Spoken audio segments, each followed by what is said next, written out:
All right, I will say good morning. Let us begin. Begin by thanking our sponsors, Baruch Hashem, for this last daf of Moed Kattan. To thank our TALMUD Torah sponsors for the month of Adar Aleph, Paul and Kathy Pollack, for dedicating all the shiurim and drushos this month in memory of Paul's grandparents, Zechariah and Dinah Bas Reb Dov. To thank Art and Sherry Miller for dedicating all of the shiurim this month in memory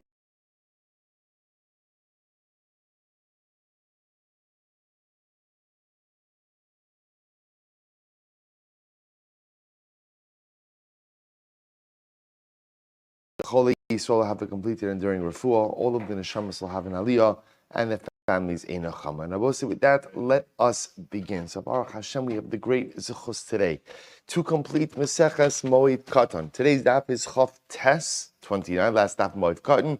We are picking up on the top of Chaf Ches Amud Beis 28b at the Mishnah. So I will say so a lot. No, actually not so much to do today. A lot of very beautiful Gemara today.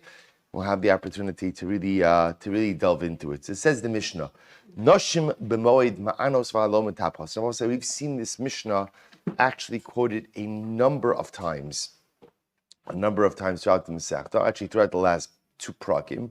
So women on chalamayid ma'anos avalom etapos. So we'll say we're going to get into the definitions of ma'anos and metapos already. We've already spoken about this. Ma'anos literally again is like a wailing or a crying out. Metapchos means like a clapping of the hands. Again, we'll define it. The point over here is that on Chalamayid, there is a cap or a limitation on the external displays of mourning. So Nashim Mamoid, women on Chalamayid, Manos Halal Metapchos. So they can go ahead and wail, right? They can go ahead and cry out, but ultimately, again, they cannot clap their hands in grief. Rabbi Shmuel says, Hasmuchos Lamita Metapchos. Ultimately, again, those who are right next to the funeral bier, they have the ability even to go ahead and clap their hands in grief.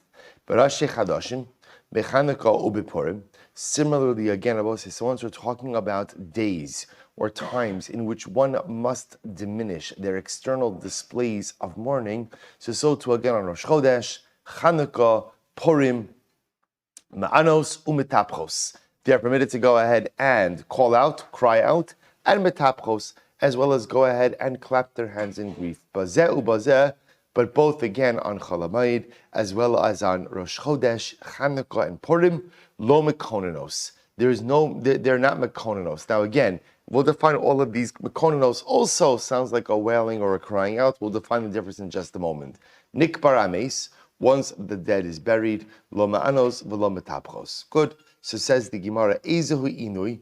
So what's ma'anos? When we say ma'anos, what does ma'anos mean? What's inui? Shekulon onos ka'achos. So we'll say, interestingly enough, the lashon of ma'anos is crying out, but everyone crying out together, crying out in unison. So what's makonanos? Kina, sha'achos medaberes v'kulon onos achareha. Kina sounds more like what? Responsive mourning or responsive wailing. Shneimar, v'lamdena b'nosechem nei v'isha ru'usa kina v'alo asid lavo. But we'll say the last Mishnah Masechta ends so beautifully. We've been focused so much on death, focused so much on loss. So the last Mishnah in the Masechta wants to end up in a positive note. Avalo asid lavo. But in the future, hu omer bila hamaves lanetzach umacha Hashem Elokim dima me'al kol panim.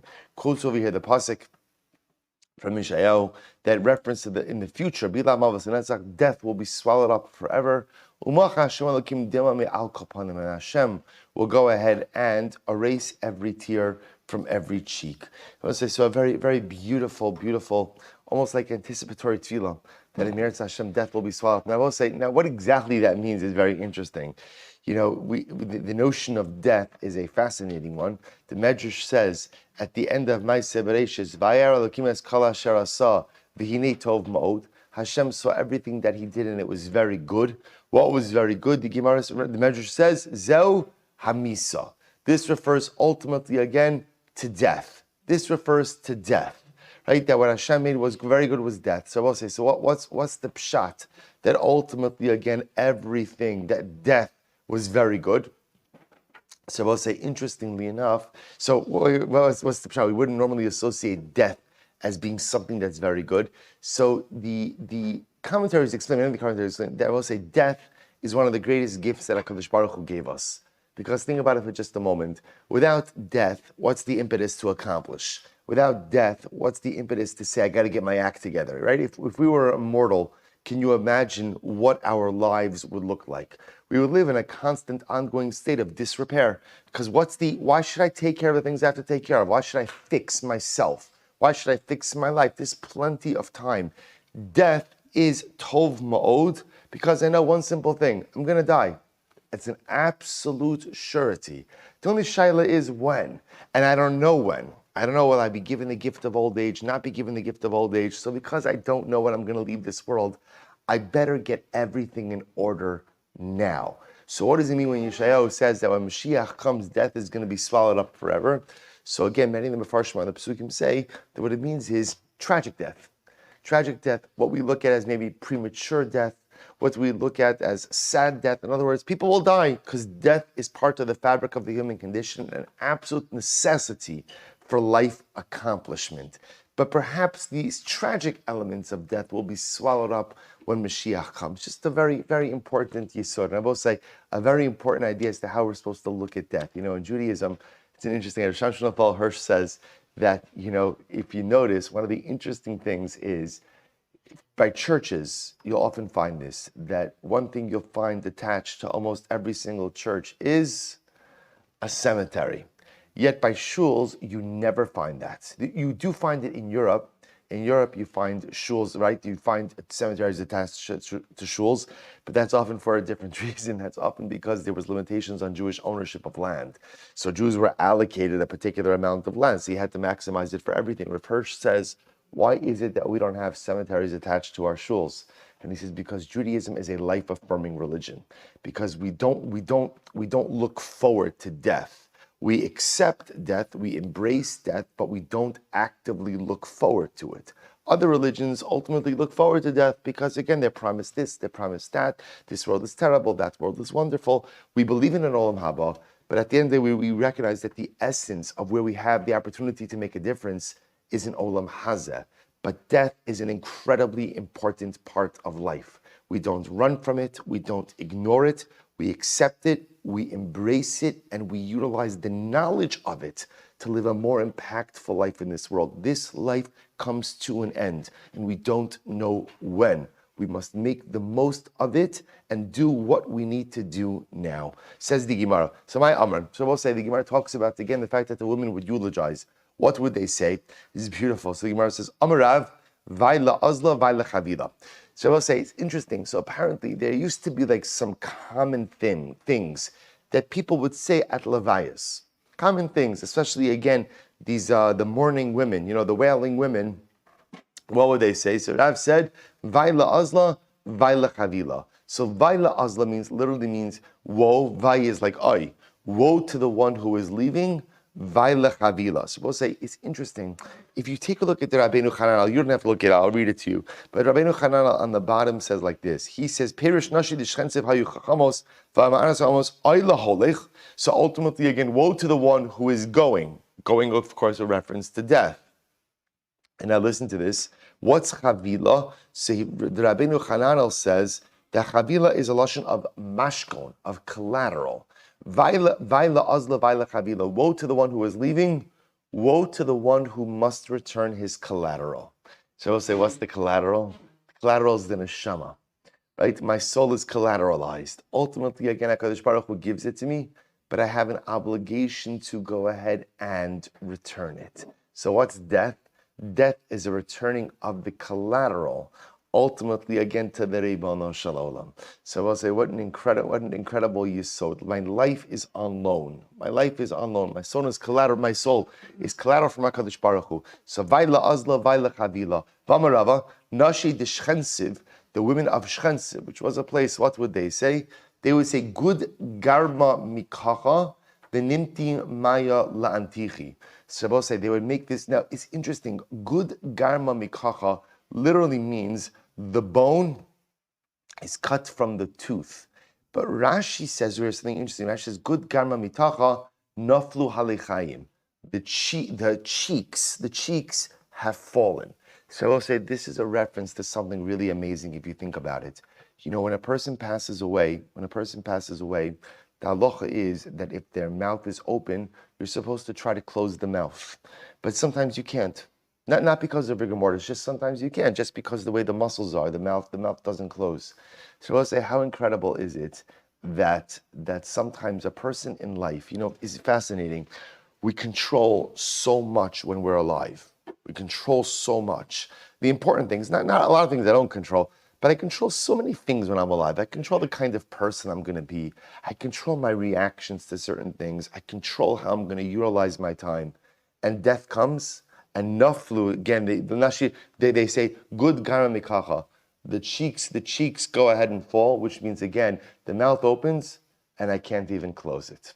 What a contrast. What a contrast. One moment of life, I'm in control of so much, and then again, in the next moment, I control nothing. Again, the Pashup Pshat, the good Gara Mikacha, the Marsha says over here, again, it's getting smaller.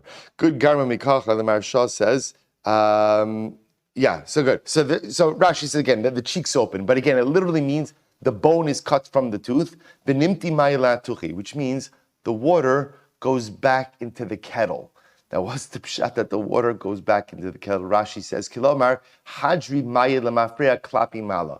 So I say, see, normally what happens? Where does the water go? The water goes from the kettle into the cup. The water going back into the kettle represents the water returning to the source. So, of course, a metaphor for death, ultimately, again, the neshama, the soul, returning back to HaKadosh Baruch Hu. V'amarava, Nashi d'Shchensiv Amran, the women of Shchensiv would say, Atuf v'kasu turi, so the mountains should wrap themselves, debar rami ubarav revihu. For this man was a great man who is returning, or again, who's returning his neshama to his maker. So again, the Maharsha will say, I'll mention, you'll take a look in the back, but the Maharsha has a whole interpretation for each of these statements. For here he says as follows. Here he says, Atuf v'kasu, he says, Perish ba'aruch ba'ataf ataf ke'adama omer laharim, his atvu v'his kasu b'mabushim na'im, ki zeh ha'ish habali kavar etzlechem ben gedolim. Mountains, clothe yourself, put on your special garment, for a special and holy man is coming to be buried by you. So again, you know, mountains, prepare yourself to accept the body of this person. Rava said, Nashi d'Shchensiv Amran, Shiul itztila demilsa, lebarchorin d'shalimu zavdei. We'll say also again, these expressions are fascinating. So I'll tell you a literal translation, and then I'll quote you from the Maharsha. So the Maharsha says as follows. The Maharsha says literally again, Shil itzla demilsa. The coffin is a fine robe of silk for the individual, for the ben chorin, for the free man, the shalimu zavde, who has used up, Rashi says, shekalulo mizonosav, who has used up his provisions and now is poor. What does this mean? So again, the Maharsha says, he says, ve'ovnir lefarish kipashtei, deba'ani mamishemes aidi, v'shayule itztala demilsa lemes letachrichov, va'amr lebarchorin asa, so again, Maharsha gives two interpretations. Pasha Pshat, again, we only have, this is not the whole daf, by the way, just a couple of lines, but it's just interesting just to kind of see how they would give these eulogies. So literally, so Maharsha gives two interpretations. Interpretation number one, he says, is that when a person dies, the only cloak, right? We'll say when I'm alive, a person might wear all kinds of fancy clothing, fancy cloaks, right? When you die, what's your cloak? What's your fancy clothing? It's the coffin. The coffin is what you have in which to go ahead and clothe yourself. And how do they call a person who dies is a ben chorin. Ben chorin, he's free. We'll say free means free from a lot of things. It means free from mitzvahs, free from gashmias, free from everything. Dishalimu zavdei. And what do you take with you to the grave? So the Maharsha says the Pasha Pshat over here seems to be that no matter what wealth you amass in life, you take nothing with you. You take nothing with you. The cloak you take ultimately again is your casket, and no matter what provisions, so to speak, you've acquired in life, nothing comes with you to the grave. Amar Rava says, Nashi d'Shchensiv Amran, Rohit v'nafil ama abra, v'azufsa yazif. He ran he fell at the crossroads, v'yazufsa yazif, and he borrowed money. Okay, what does this mean? So the Maharsha again says over here, rohit v'ratz kol yamav achar michya. So it's a very profound idea. This person, this is what they would eulogize.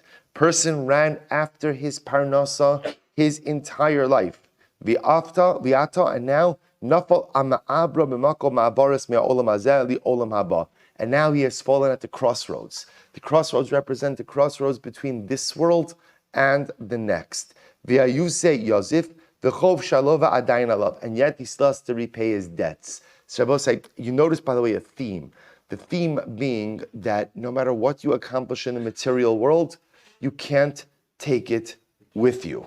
You can't take it with you. So don't allow to material success, but don't allow material success to be the determinant of your life success.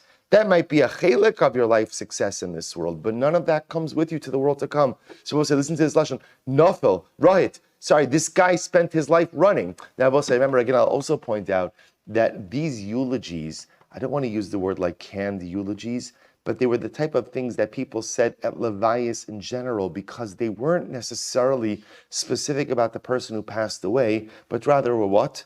Were more descriptive of the human condition. That how do people spend lives? People spend lives running. We run after our parnasa. We have to. V'nafal ama'abra, and then we fall at the crossroads. The crossroads representing, again, the crossroads between this world and the next. And now is when we have to repay the true debt. And we'll say, what's the true debt? That's the debt that we have to give to HaKadosh Baruch Hu after 120. He gave us an advance, right? What was the advance? The advance was life. The advance was an neshama. Now I have to come back to Olam Haba and pay the debt. And hopefully I can make good on that which I owe HaKadosh Baruch Hu. But Amar Rava. Rava says, Nashi di Shchensiv Amran. The women of Shchensiv say, Achana Tagri. So my brothers, merchants, azab zogi mivdeku. The nest is going to be checked. So the Maharsha says over here, the nest represents again where you accumulate your life actions. So my brothers, my merchants, right, everyone in life, after 120, the Ribono Shel Olam checks what's in the nest. Incredible. V'omer not Rava nashi d'shchensiv amran mosa kimosa. Death is death. Umarin chibulaya. But ultimately, again, sometimes the variable is how much you have to suffer. Meaning, in other words, we'll say death is part of the human condition. Can't avoid it. What we sometimes can avoid in life is how much suffering is visited upon us. And again, the Maharsha points out over here, because there are two different types of suffering. And this is very profound. Two different types of suffering. There's suffering that is visited upon us, and there's suffering we visit upon ourselves. And I will say this is an incredible yisod. That certain types of suffering I can't avoid, right? Illness, different things in life, those are things that happen to me. But how often do we bring things upon ourselves because of bad decisions we make in life? So here the Nashid Shchensiv said, Mosa ki Mosa, death is death. Everyone dies. Umarin chibulaya. But the real variable is how much you suffer in life. Good, I will say. So that brings the end. So again, I just want to point out these particular eulogies, the reason the Gemara is quoting them over here is because they're not what we'll call mace specific, right? In other words, they're not particular eulogies that were given for particular people. These seem to be general motifs which were expressed at a levaya. We'll say, I say this often by levayas as well. And you see this in the Gemara. A levaya is a very powerful thing because it is rare in life that you get people to contemplate mortality, right? Most of us don't go through the day thinking about death, which is a good thing because we're hopefully balanced and healthy people, right? It's not healthy to be focused on death. But at the same time, when a person goes to a levaya, that's an incredible opportunity to focus on one's mortality so that one could emerge better energized to lead a more impactful life. So these eulogies or these statements that were made were general human condition statements. We run, we this, the nest, the collateral, all these different things. We're there to just get people to think about how we can live better. Incredible. It says Tanya, Hayr Meir says, Tov laleches al beisevel. Well, say one of the most profound psukim. Shlomo says in Koheles, it is better to go to a house of mourning than it is to go to a house of celebration. Why? For this is the end of all man. And again, the end of the pasuk is ad v'hachai yitain el libo. The living will take it to heart. So the Gemara says, Dvarim shamisa.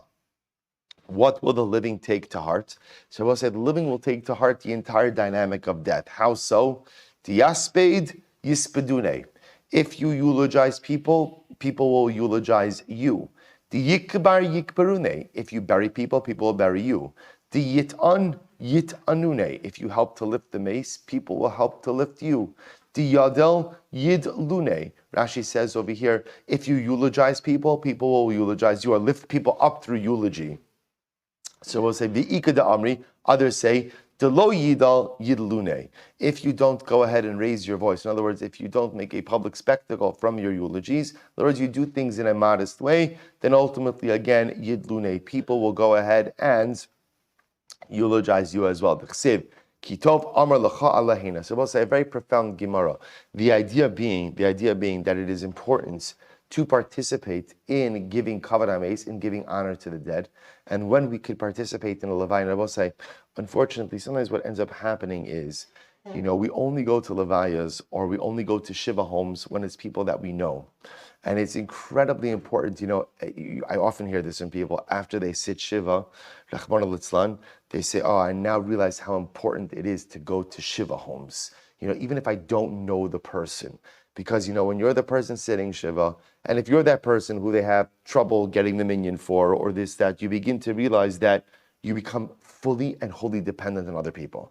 Right? Mostly the whole dynamic of death is that I can't do anything myself, right? The mace is powerless. So if people show for the levaya, they show for the levaya. People eulogize, they eulogize. People bury you, they bury you. And I will say, it's mazel for everything. Some people have enough people at their levaya to fill in the kever. Some people don't have enough people to fill in the kever. So the Gemara says over here, be part of this chesed while you're alive. Because if you do this for other people, then when your time comes, people will do it for you. So say, if you notice, by the way, it's not like the most lofty Gemara, right? It's very utilitarian. But it's but it drives the point home, right? When you're dead, you're dependent. And if you're dependent, you need other people. How do you ensure other people will be there for you in your time of need? When you cannot do one thing for yourself, be the kind of person who is there for others in their time of need. Be there for the levaya, be there for the kvura, be there for the shiva home, so that when your time comes, which inevitably it does, people will be there for us as well. Incredibly profound. Tanra Banan, but say an incredible Gemara. Kishemis banav Rabbi Yishmael. When Rabbi Yishmael's sons passed away, so four elders came in to give him the chama. Rabbi Tarfon, Rabbi Yossi Agalili, Rabbi Loza ben Azariah, first by line Rabbi Akiva. So all of these Talmidei Chachamim came in to give Rabbi Yishmael consolation. So Rabbi Tarfon said to them, Du'u shechacham gadolhu. We'll say this is Rabbi Yishmael, right? Rabbi Yishmael Kohen Gadol. So Rabbi Yishmael is a great Talmud Chacham. No, ultimately again, ubaki ba'agadas. And again, he is a baki in agadata. Al yikanes echan mikem lesoch divrei chavera. So we'll say, listen to this instruction. Rabbi Tarfon said, listen, if you all want to speak, that's fine. No repetition. I'll say, so we've got now a bunch of Rabbanim speaking and no one's allowed to repeat anything that the other one said. Never been done. Never done in the history of the Jewish people. Right? So I'll say, so now again, you could all speak if you want to, but again, Rabbi Shmuel is a great Talmud Chacham. Don't waste your words. If you have something to say, then say it. But if somebody already said it, don't repeat it. Incredible. Don't repeat it. So Rabbi Akiva. Rabbi Akiva said, Vani Achar. Rabbi Akiva said, okay. They all agreed. And Rabbi Akiva said, if it's okay, I'll go last. So Pasach Rabbi Shmuel, so I'll say first, interest Rabbi Shmuel begins. Now remember, who's Rabbi Shmuel? Rabbi Shmuel is the mourner. So the first person who spoke was Rabbi Shmuel. This goes back to the Gemara that we saw before, that in a base Avel, you don't speak until when? Until spoken to. Right? It's the Avel who opens up the conversation. So therefore Rabbi Shmuel speaks first. And I will say it's such a heartbreaking thing. Va'amar, Rabu Avonosav. Clearly again, my sins have become great. Tachfu avelov, multiple mornings have overtaken me. Hitriach rabosav pam rishona ushnia. He's matriach his friend. He's referring to himself. He's matriach his rabbinic colleagues once and twice. Because remember again, I will say, in this case over here, Rabbi Shmuel's two sons or two children. Again, I will say, if this is Rabbi Shmuel Kohen Gadol, then ultimately, again, this is the famous Maisa of his son and daughter who both died in Roman captivity, right? But or it could be Rahman other children. But the idea being is Rabbi Shmuel starts off by saying, he felt that this must be a reflection of my sinful state. This must be a reflection of the terrible things that I've done to bring these calamities upon myself. So now Rabbi Tarfon speaks first. Both say this is by the death of Nadav and Abihu. So Hashem says to Aaron that you and your sons cannot mourn. Klal Yisrael will mourn. Klal Yisrael will mourn. So this is a kavachomer. Nadav and Abihu only did one mitzvah. They both say, now the Maharsha doesn't literally mean they only says they didn't that they only did one mitzvah. In the context of the consecration of the Mishkan, they only got to do one mitzvah. Dichsiv vayakrivu b'nei Aaron es hadam elav. Ultimately, again, they brought the blood, the sacrificial blood to Aaron. So again, Nadav and Avihu, who only got to do one mitzvah in the context of the Beis Hamikdash, were called Kedoshim, were called holy. Or the most Rabbi Shmuel, your sons, who did many mitzvahs, how kaddish, how holy they are considered to be. So I will say, so that was Rabbi Tarfon. So Na'an Rabbi Yossi Halili Va'amar, Rabbi Yossi Halili then went ahead and said, Va'amar v'saptu lo kol Yisrael v'kavru oso. And all of Klal Yisrael eulogized him and they buried him. We will say, who is this a reference to? This is a reference to Aviyah, the son of Yeravam ben Nevat. Right? Yeravam ben Nevat was the first king over the split Malchus of Yisrael, right? During the days of Shlomo HaMelech's son Rechavam. The kingdom of Yisrael is split into Malchus Yehuda and Malchus Yisrael. So Yeravam was the first king of Malchus Yisrael, and ultimately this is a reference to his son Aviyah. So again, all of Klal Yisrael, they eulogized Aviyah and they buried him. So we'll say, what did Aviyah do? V'alo dvarim kavachomer, Uma Aviyah ben Yeravam echad tov. Aviyah ben Yeravam did only one good thing in his life. Tichsivei yan nimtza bo davar tov. I found one good thing in Aviyah. So we'll say, you do see a similar theme in the words of comfort, which is what they're trying to tell Rabbi Yishmael is, as painful as it is that you lost your children, they accomplished so much in their short life. You see how the Navi, or how the Torah, how Tanakh goes ahead and affords such covet to people who just accomplish one thing. Your children who accomplished many things, al achas kama v'kama. So the Gemara says, by the way, my davar tov, what's the good thing that Aviyah accomplished? So the Gemara says, well, this is actually very profound. My davar tov, Rabbi Zera b'chanina, Rabbi Chanina bar Papa, chad amar shebital mishmarta va'ala l'regel, v'chad amar shebital pardesaos shahoshev yiravam aviv ala drachim shelo liyalu yisrael l'regel. So listen to this. One of the things that Yeravam ben Nevat did when he became king, so Yeravam ben Nevat started out as a tzaddik, but unfortunately everything kind of descended into chaos when his leadership became about preserving his covet. Yeravam ben Nevat was afraid that he would lose his monarchy when people would go ahead and be Ola Regel. There's only one Beis Hamikdash, right? So the Ola Regel to Yerushalayim, which is in Malchus Yehuda, it's only a matter of time until they pledge their allegiance to the Davidic king, and he loses his monarchy. So what did he do? He set up golden calves, right? He set up golden calves, and he said to essentially to his kingdom, you don't have to go to Yerushalayim, you could worship right here. So what did Aviyah, his son, do? There's a machlokes. Some say that Aviyah, and by the way, he also posted guards. He posted guards by the borders of his kingdom, not allowing people to go ahead and go up and to be Ola Regel. So what did this boy, Avia, what did he do? What was his accomplishment? So two interpretations. One interpretation says that he was one of the guards. He left his post and he went up to Yerushalayim. And the other opinion says that no, he went ahead and he took away the sentries that his father had posted, thereby allowing the Jews to freely be Ola Regel. Incredible. Na'ana Rabbi Elazar ben Azariah va'amar. Supposed to say next is Rabbi Elazar ben Azariah. He's giving words of comfort to Rabbi Shmuel va'amar. B'shalom Thomas. U'b'misrifos avosecha hamalachim harishonim shahayu lefanecha yisrifu lecha. V'alo dvarim kavachomer. Supposed to say what's the kavachomer? U'mat Tzidkiyahu melech Yehuda shelo asa ela mitzvah achas. Supposed to say Tzidkiyahu, who was the king of Yehuda, did only one good mitzvah. What was the one good mitzvah? Shehela Yirmiyahu minatit. Ultimately, again, Yirmiyahu Hanavi was stuck, right? Was literally stuck. And Tzidkiyahu extricated him from the mortar, right? Extricated from the tit. So the Gemara says, Kach banav shara bishma lachas kama v'kama. So we'll say Tzidkiyahu, who unfortunately did many bad things, but did one good thing, and as a result was given the bracha of b'shalom tamos, that you will die in peace. If he's given the bracha for one good act in Rabbi Shmuel, how much more so your sons, who led pious and virtuous lives, will be rewarded as well. Rabbi say last comforter Rabbi Akiva. Na'ana Rabbi Akiva va'amar bayomahu.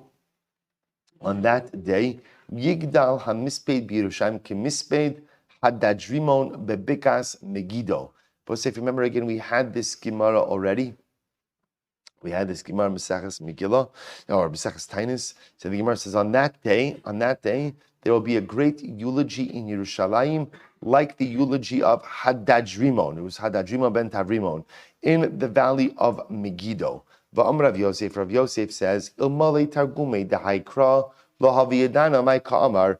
Rav Yosef says, were it not for the explanation of this pasuk, we would have absolutely no idea what it's talking about, right? Because remember again, the pasuk in Zechariah, we don't know who Hadadrimon ben Tavrimon is. So the Gemara says, sorry, Yosef, we're not for the explanation of that pasuk. Lo yidana mai ka'amar be'idnahu yiske mispeda b'Yerushalayim ke mispeda da'achav ben Amri. In that time, boss, remember we had this Gemara, and the Gemara explained what is this referring to? This is referring to the levaya of the Yetzer Hara. Right? When Mashiach comes, the Yetzer Hara is going to be slaughtered, and there's going to be a levaya for the Yetzer Hara. And the levaya for the Yetzer Hara is going to be as great as the levaya for Achav ben Amri, King Achav, who unfortunately again was so close to doing tshuva so many times in his life, but yet failed to launch. Never actually did tshuva. So the levaya for the Yetzer Hara is going to be as great as the levaya of Achav ben Amri, the Kasav Yaseh Hadadrimon ben Tavrimon, who was killed by Hadadrimon ben Tavrimon, Ukimisped Dioshia bar Amon, the Katal Yaseh Paruch Hagira bebikas Megiddo, and will be as great as the levaya of Yoshio bar Amon ben Amon, who was killed by Paro. Follow Dvarim Kavachomer, and about says the Kavachomer, Uma Achav Melech Yisrael Shelo Asa Ela Davar Echad Tov. Achav, who only did one good thing in his life, Tichsiv v'Hamelech Haya Ma'amad b'Merkava Nochach Aram. Supposed to listen to this. Achav did one good thing in his life. I will say this is incredible. What was the one good thing that Achav did? Listen to this. The pasuk is quoting over here. The king stood strong in his chariot opposite Aram. I will say this is actually an incredible story. So Achav is leading the army, the Jewish army, against Aram. They're being defeated. So Achav has been mortally wounded. He refused to lay down. He stood tall in his chariot because he understood that if people would see that the king was mortally wounded, what would happen? They would give up. So Achav was really an incredible thing, an incredible display of leadership. Despite the fact that he was going to die as a result of his wounds, summoned up all of his strength to remain standing in his chariot so that the people would see him as a beacon of strength, not knowing what happened to him, and continue forward in the battle. It's incredible. Can we say, otherwise, he was a pretty bad guy, right? Otherwise, he did some really bad stuff. but yet again, HaKadosh Baruch Hu recognizes the one good thing that he did. All the more so, ultimately, again, the sons of Rabbi Yishmael, how much they accomplished. So both say, you see that all of the Rabbanim who came in all offered the same theme of consolation. Rabbi Yishmael, your children's lives may have been short, but look how much they accomplished. Because look how much HaKadosh Baruch Hu gives credit when you accomplish but one good thing in your life. And your children, alachas kama v'kama, how much good they accomplished. Pretty incredible. Amali Rava l'Rava bar Mori, Kseve v'tzidkio, b'shalom tamos. Rabbi say it says ultimately again by tzidkio, b'shalom tamos, that he'll die in a state of peace. But it also says ve'es einei tzidkio iver. So Rabbi say, remember again, Tzidkio was the king who was taken into captivity by Nebuchadnezzar. Right, so right before the destruction of the first Beis Hamikdash. So what happens? So it says Tzidkio was told that he's going to die in peace. But then it also says that Tzidkio was blinded, actively, it's not a metaphor, right? Actually blinded by Nebuchadnezzar. So what's the pshat? So we'll say, how is that a death in peace? To which it's that Nebuchadnezzar predeceased Tzidkio. So Tzidkio had the satisfaction of seeing Nebuchadnezzar die during his lifetime. That's what it means, B'shalom Tammuz Nafshi. Or B'shalom Tammuz, I should say. V'amar Rava l'Rabba bar Mori. Rava said to Rabba bar Mori, Ksive b'Yoshio, lochein hineni osivcha alav osecha, v'ne'asafta el kavurasecha b'shalom. So we'll say, it says by Yoshio, that ultimately I will collect you onto your forefathers, and you will, essentially, you'll die b'shalom. So he was guaranteeing that he'll die b'shalom. Uksiv vayoru hayor lemelech Yoshio. And I will say the pasuk says that when Yoshio goes out to battle against Paro, we'll say he was killed by the arrows of the enemy. And not only was he killed by the arrows of the enemy, but Amarav Yehuda Amarav shaosel kikavra. I will say Yoshio's body was pierced by so many arrows that he became like a sieve. So how is that a death b'shalom? When you die through so many arrows, I will say what it means is not that Yoshio's death was a peaceful one; his death was a violent one. But the idea of shalom that Hashem said was that Yoshio did not have to witness the destruction of the Beis Hamikdash. That he left this world with the Beis Hamikdash still standing. He did not have to see the destruction. Rabbi Yochanan. So I'll say back to some halacha, really fascinating halacha. Rabbi Yochanan. Ein Menachem Rishon lomar davar ad shiftach ava. So we'll say this halacha is a perfect segue from this story. Because remember again, all of the Rabbanim were coming in to comfort Rabbi Yishmael, and no one begins to talk until Rabbi Yishmael first says something. And Rabbi Yochanan says that is why, because ultimately, again, we don't go ahead and issue or utter any words of consolation until the Avel speaks. Shne'emar, acharei kain, pasach, Iyov espiu, v'hadar, vaya'an Elifaz hatemari. We'll say from Sefer Iyov, Iyov, of course, is in mourning for his children, for everything he lost. And the pasuk says, Iyov said something, and then only afterwards did his friend Eliphaz say something as well. We'll say that's the halacha. So Rabbi Avo says, Minayin la'avel shemesiv barosh. How do we know that an avel literally sits at the head of the table? That I will say that interestingly enough, mesav literally means reclining. Right? So at the end of the day, it doesn't necessarily, in this case, have to mean reclining, because with Pashtos, the Avel doesn't recline while he eats. The important thing to see from this Gemara, as Rabbi Avo is saying, is that let's say there are a bunch of people eating at the Beis Avel, right, at the mourner's home. How do we know that the mourner sits at the head of the table? Shne'emar, evchar darkom, v'ashev rosh, v'eshkon kimelech, begidud, kasher avelim yinachim. So I'll say ultimately again, it says, I will choose their path, I will seat them at the front, they will dwell with the king in the group like avelim. So I'll say, so the idea that the Gemara is extracting from is that the avel kind of sits like the king. Just like the king sits at the head of the table, so too the avel sits at the head of the table. The Gemara says, yinachim achrini mashma. We'll say Yinachim sounds like it's referring not to the mourner, but those who come to console the mourner. Rav Nachman bar Yitzchak, Yinochem ksiv. You read it as Yinochim, the one who they come to console. So we'll say, so an interesting halacha that if the avel is that if there's a group of people eating in the base avel, the avel sits at the head of the table. We'll say, so something very interesting on this Gemara. I do have to make sure to finish today. I'll say, so I saw quoted in the Sefer Mipnine Harav. So I'll say in the name of Rabbi Soloveitchik, who says something very interesting. I'll read to you this part. He says over here as follows. Sikotre this Gemara, that Avel Meisiv Barosh. So I'll say, so now listen to this. So the idea over here that you see from this Gemara is that you have to give kavod to an Avel.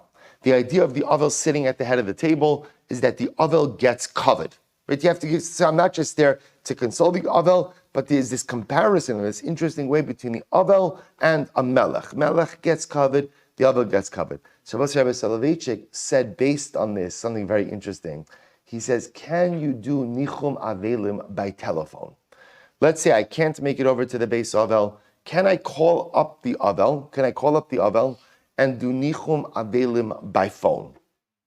Do nichum avelim by phone, right? Or right, COVID times also this came up, right? Can you now? I'll say no one's disagreeing that it's a nice thing to do. The shaila is, can I fulfill the mitzvah of nichum avelim through this? So Rabbi Soloveitchik says something absolutely amazing. He says over here. He says that Nira Pashit she'ein ze mimidas derech eretz litvoa mimenu sheyakum mimkomo kedei ledaber in mishum acher b'telephone. So it says, it's very interesting. So Soloveitchik says that no one would say to a king, "Hey king, you have a phone call. Come here and take the call." Right? So it's so Soloveitchik says it's not mimidas derech eretz of a king to go ahead and summon the king to the phone. If you need to talk to the king, you come to the king. So now, it sounds like from the way the Rav was writing, it's interesting, is that what was he referring to?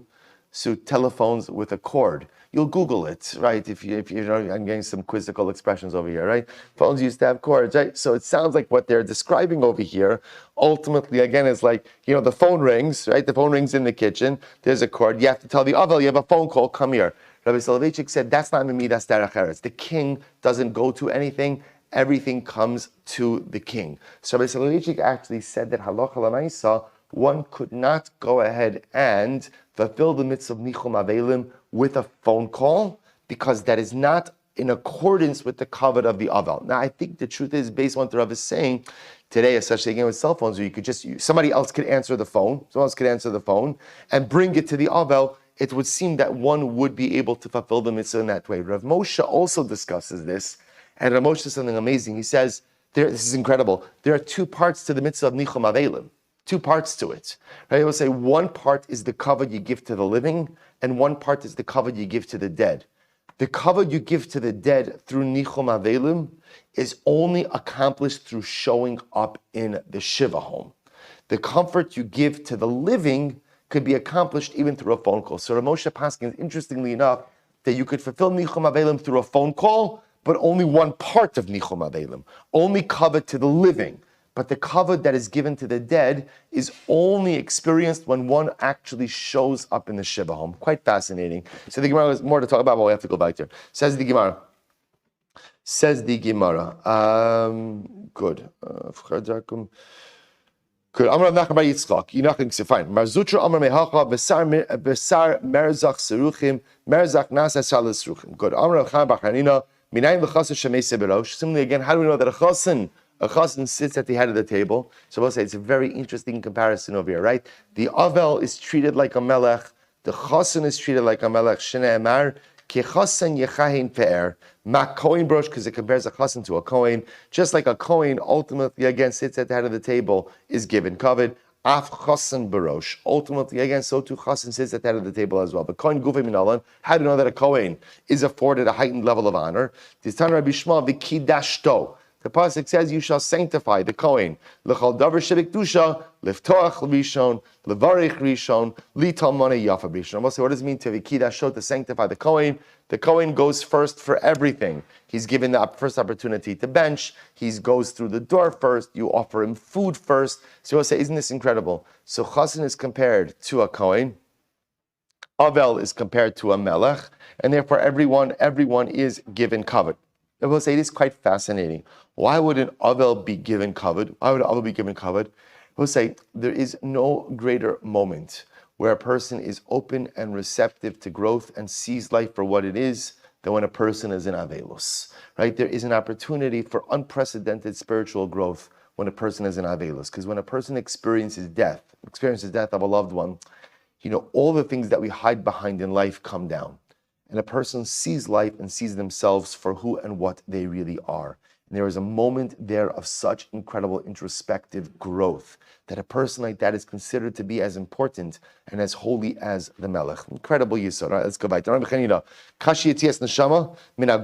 The soul leaving the body is as difficult. Top of Chavtes. Kitzi pori befi aveshet, like a knotted rope through a hole. So we'll say, so again, if you're trying to pull a rope with knots through a hole, it's a lot of effort. So we'll say, this is actually an incredible Gemara, because we saw in yesterday's daf, right, some of these great Rabbanim, when they came back to their colleagues, right, and described the process of death, we saw two explanations, right? One was like the removal of a hair from milk. The other one was like the little bit of the prick from giving blood. Which didn't seem all that dramatic. Here the Gemara describes death. It's so turbulent, like the removal of the body from the soul is like pulling a knotted rope through a narrow hole. So we'll say, so how do you reconcile the two? So it could be that for tzaddikim, death is a non-abrasive experience. Death kind of happens smoothly, which we'll say is very interesting. Why? What's the pshat with the tension? What's the tension of death? The tension of death is the tension between the body and the soul, right? The body wants to stay here. The body likes Olam Hazeh. The soul wants to go back to Olam Haba. So I will say, depending on what kind of person I am, determines the tension in death. If a person is a very earthly, material being, so the body refuses to let go of the soul. If my life is about Gashmius, then the body does not want the soul to leave, because this is what life is all about. That's where death becomes this intense tug of war. But if a person is primarily ruchni, if a person has cultivated an identity of spirituality, an identity of holiness, where the essence of my persona is my neshama, is my ruchnius, then death is a much less turbulent experience, because the body throughout life has been conditioned to be subservient to the soul. I was supposed to hear this. What the Gemara is saying is, think about, if I look at myself, who's the dominant force in my life, right? Is my body dominant over my soul, or is my soul dominant over my body? And I both say, when does this come to make a difference? This makes a difference in how I die. See, if my body is if my body is dominant over my soul, death is grueling, because the body will not let go, because the body is the dominant feature. And therefore, again, it's like pulling the knotted rope through the holes. But at the end of the day, if it's the soul that's dominant, then at the end of the day, the body is willing to let go, because the body has always been secondary to the soul. Incredible Gemara. So the Gemara is Rabbi Yochanan, Amar Rabbi Yochanan, says, Kiptiri befi aveshet. Same idea. He says, like cables through the hole in a boat. Rashi says over Kitzipor befi aveshet, kechevel sheyesh bo kesher. Oh, it's the same idea. V'yotzei b'koshi mina toren. So I will say, so this is just the cable that keeps the pieces of the boat together. But same idea. It's like ropes through a hole. Good. Rabbi Levi, I will say, incredible Gemara. Rabbi Levi bar Chissa, haniftar min ameis, lo yomar lo lech lish shalom, ela lech bishalom.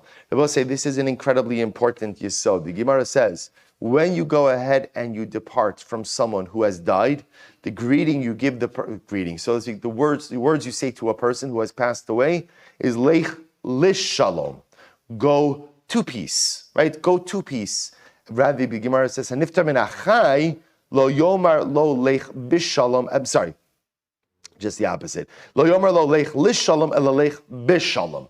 So when a person takes leave of the dead, he doesn't say lech lishalom. Rather, he says lech bishalom.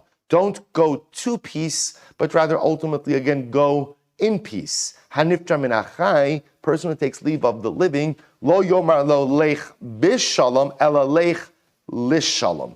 Ultimately, again, when a person takes leave of the living, he doesn't say go in peace, but rather he says go to peace. Haniftra min ameis lo yomer lo lech. We'll explain in just a moment. Haniftra min ameis lo yomer lo lech lishalom el lech bishalom shene'emar va'ata tavo el avosecha bishalom. Because Rabbi say ultimately again when HaKadosh Baruch Hu describes Avraham Abenu, that what's going to happen? You will go to your forefathers bishalom. So death is described, right? Death is described ultimately again bishalom. Go in peace. So the Gemara says bishalom. But when you take leave of the living, you don't say lech bishalom, not go in peace, but rather go to peace. Shari David Shamar li Avshalom lech bishalom haloch v'nitla. David HaMelech accidentally used the wrong words with his son Avshalom. He said to Avshalom lech bishalom. He should have said lech lishalom, and Avshalom ends up getting killed. Not that the Gemara is saying that David HaMelech is responsible for his son's death, but ultimately, again, that David HaMelech's words were a metaphoric foreshadow for the fact that Avshalom was not going to live. So we'll say, what's the distinction between Lech Lishalom and Lech Bishalom? We'll say this is incredibly beautiful. So the Nemuki Yosef explains on this. He says something beautiful. He says, Ki TORAH Shalom, listen to these words, Ki TORAH Shalom, hu gam kinui ashlimos hanefesh. So Rebbe said the word Shalom is also, that we translate Shalom as peace, but Shalom also means Shalom, to be complete. So lachein biyos ha'adam b'chayim ometu lahosif Torah u'mitzos lahashlim es nafsho. When a person is alive, he's not Shalom, he's not complete. Right? To say who's ever complete? There's always more to learn. There's always more chesed to do. There's always something to fix. Therefore, again, b'tzedek omnu aniftarim lecha mimeno lecha lech lishalom. Dahainu sheyelech b'yosef shleimus b'nafsho. So Rabbi say, when you take leave of someone who's living, what's the proper way to say goodbye? Lech lishalom. You give them a bracha. What's the bracha? I hope you find shleimus. The beautiful bracha. I hope you find completion in life. Right? You're not complete. I'm not complete. Lech lishalom. I hope you find shleimus. I hope you learn more. I hope you do more. Hope you accomplish more. Hope you become more. I give you the bracha. I give you the bracha of shalom. I give you the bracha of shleimus. Masha Enkin says in Nemuki Yosef, but when a person dies, Rabbi say, death is the end of the road. Right? Whatever you've done, you've done. Right? Whatever you've accomplished, you've accomplished. And therefore, again, what do we say to the dead? Lech bishalom. Go on to eternity now with whatever shleimus you've accomplished. Go in the shleimus, in the completion that you've accomplished. Whatever you've accomplished. Balech bishalom. Go on to eternity in that state of shleimus that you have accomplished yourself. I will say, what an incredible yesod, that the bracha that we give to each other is lech lishalom. I hope that you find shleimus. I hope that you find completion in life. You tell me, I hope that you find completion. Because we'll say, what are we all looking for in this world? Think about it just a moment. What are we all looking for? We all, at the end of the day, I know that I'm deficient. What I'm looking for is to feel whole. The challenge in life is we often look for wholeness in all the wrong places, right? As they say, right? We go out and we look for shleimus, right? In other words, we're all, and you see this in the world all the time. I'm looking to be whole. I'm looking for shalom. I'm looking for shleimus. But sometimes I try to fill that hole. I try to fill that void with all the wrong things. So the bracha you give to the living is lech le shalom. But I will say the scariest part of death is that when you die, whatever amount of shleimus you've accomplished, that's what you got. That's what you got. No more, no less. Lech bishalom, we say to the dead. I hope the shleimus that you accomplished over this lifetime is enough for you to subsist on for all eternity. Now go on to eternity in this shleimus.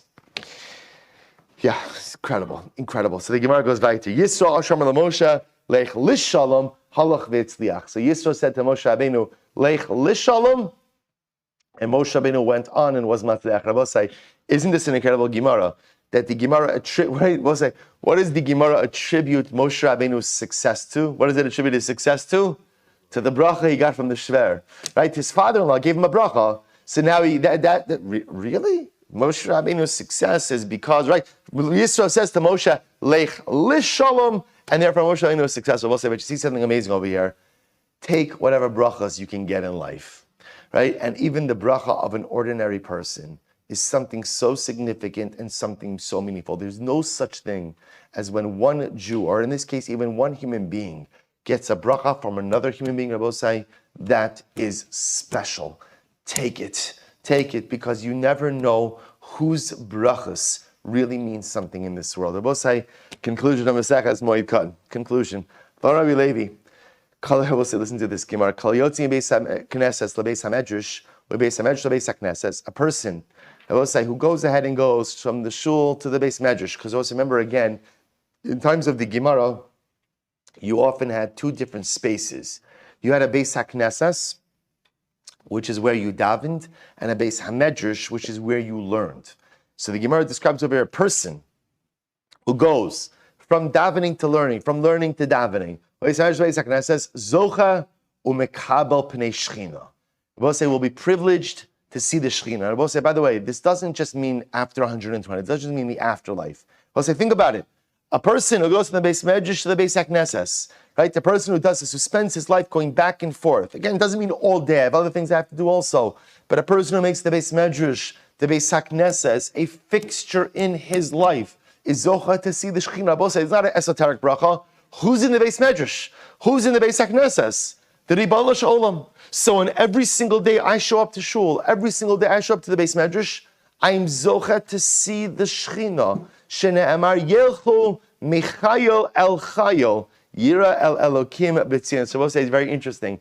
You go from Chayil El Chayil. I will say, now often when you hear people use this phrase, Yelchu Michayil El Chayil, so I'll say, which again is the pasuk in Tehillim, Yelchu Michayil El Chayil. We often think Chayil means what? Right? When you hear people say, you should go from Chayil to Chayil, what does it mean? Strength to strength. So the truth is, the real definition that the Gemara is using over here, Chayil means a great assembly of people, multitudes. Yelchu Michayil El Chayil. You'll go from one multitude to the other. The multitudes, of course, being a reference to the groups of people in the Beis Medrash, to the groups of people in the Beis HaKnesses. You should go from one multitude to another multitude. Now, of course, it means strength. Chayil also means like a chayal, like a soldier. It also does mean from strength to strength. But in the purest definition, it means from multitude to multitude. He who goes from multitude to multitude, from the Beis Medrash to the Beis HaKnesses, Yira El Elokim B'tzion. Ultimately, again, we'll see HaKadosh Baruch Hu. Rabbi say, what an incredible yisod. When we come, and we're zocha. Why are we zocha? We'll say, why are we zocha? We're zocha because we have one-stop shopping. Right? Why one-stop shopping? All your spiritual needs in one location, right? Because our Beis HaKnesses and our Beis Medrash is one. So literally, again, we have the Chayil El Chayil in one address, in one location. So every single morning, every single evening, when I come to the Beis HaKnesses, I am literally, again, going Michayil El Chayil, and I have the privilege to see the Shechina. So we'll say, we think we come to learn, and who we sing? We're singing each other. We're singing Baruch Hashem, our beloved Gemara, but we don't realize that we're singing the Shechina each and every day. And when we come to the Beis Medrash and to the Beis HaKnesses, wrapped up in one, we're literally going Michayil Chayil. We'll say the Masechta ends. Listen to this Gemara. Amar Chira Ashi Amarav. Talmidei Chachamim ein lahem menucha afilu li'olam haba. Talmidei Chachamim have no rest even in the world to come. Shne'emar Yelchu Michayil El Chayil Yira El Elokim B'tzion. They go from Chayil to Chayil, from one multitude to another multitude, one group to another group. They'll see Elokim B'tzion. Abba say, what does this mean that Talmidei Chachamim don't have any rest in this world? So Abba say, there's a beautiful gra.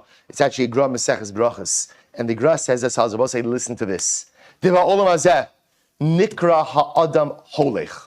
We'll say in this world, a person is called a holech. Right? That's how a person is called. Why is a person called a holech? Because the objective of Olam Hazeh is constant halicha, constant growth, constant movement. I never stop. However, Avaba Olam Haba Nikra Omed. We'll say in the world to come, what is a person called? A person is called an Omed. Right? Why is a person called? But we'll say same idea. Lech lishalom, lech bishalom. In this world, I'm a holech. I always have to be growing. I always have to be doing. I always have to be accomplishing. I'm always leich lishalom. In olam haba, a person is an omed. They're standing in place. Why? Because at the end of the day, leich bishalom. Right? At the end of the day, you have what you have. Whatever you accomplish in this world, that's it. Look what the Gemara says. Aval yesh kama tzadikim shafilu be'olam haba him nikra mahalchim. There are some tzadikim at the end of the day. who ultimately, again, in the world to come, are considered to be holchim as well. V'zu madrega gidola shein lamala himenu. So the Gra says, the Gemara is describing something absolutely amazing. That I will say, listen to this Gemara, because this Gemara changes your life. You see, I will say, what's the scariest part of death? Let's be honest, we have a whole minute left. What's this? And this, we're going to get to the essence of life. 1 minute. Right, so I'll say, so what's the scariest part of death? Scariest part of death is this, it's that you're done. It's not the fact that I'm not living anymore. Okay, there's olam haba. It's that I can't accomplish. I will say, it's 6:45 already. Okay, I was going to say 6, it really was 6:44 just a moment ago. We'll say, right, I have a whole day ahead of me. I can do whatever I want. I can be whatever I want. I can make of myself. Today could be the day that I affect all of the changes that I've been speaking about for years. I could do it today. And every day of life represents untold possibilities. When I die, that's it. That's it. That's the end. There's no more accomplishment. Says the Gra, it's not true. There are some tzaddikim who create lives that are focused on such growth in this world that Hashem gives them the gift of growth even in the world to come. I will say, isn't that the most incredible thing you've ever heard in your life? There are some people who make growth such a cornerstone of this world that Hashem gives them the gift of growth even in Olam Haba, even in the world to come. If you live a life of growth, Hashem will give you the gift of a death of growth as well. We'll say, isn't that something to aspire to? Because how incredible would it be if my growth doesn't have to stop after 120? If there is a way to grow, and there is a way to become better, and there is a way to go mala, even in Olam Haba. Rebbe will say, there's more to say, there's Rebbe, but we don't have time for it today, maybe at the Siyum. I will say that is the last lesson of Maseches Moed Kattan, a Masechta that focused us so much on death, and focused us on the idea that death is the end of the road. Death is the end of the road, except for those who it's not the end of the road for. And if we live lives of incredible growth, if we live growth-focused lives, and HaKadosh Baruch Hu sees how much we want halicha, we want growth, we want lech l'shalom in this world, then He will give us the gift of growth, the gift of halicha, the lech l'shalom in Olam Haba as well. I will say, Mazel Tov on completing this Masechta. Emir Hashem, plans for the Siyum will be forthcoming. We begin Maseches Chagiga tomorrow morning. B'sha'a tova u'metzlachas. It's going to be a magnificent journey. Maybe Zochem Emir Hashem for halicha in this world and for halicha in the world to come as well. Shkoyach.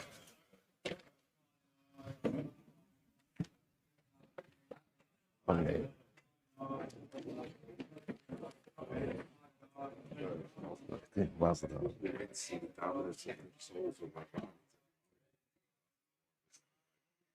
Absolutely true. Absolutely true.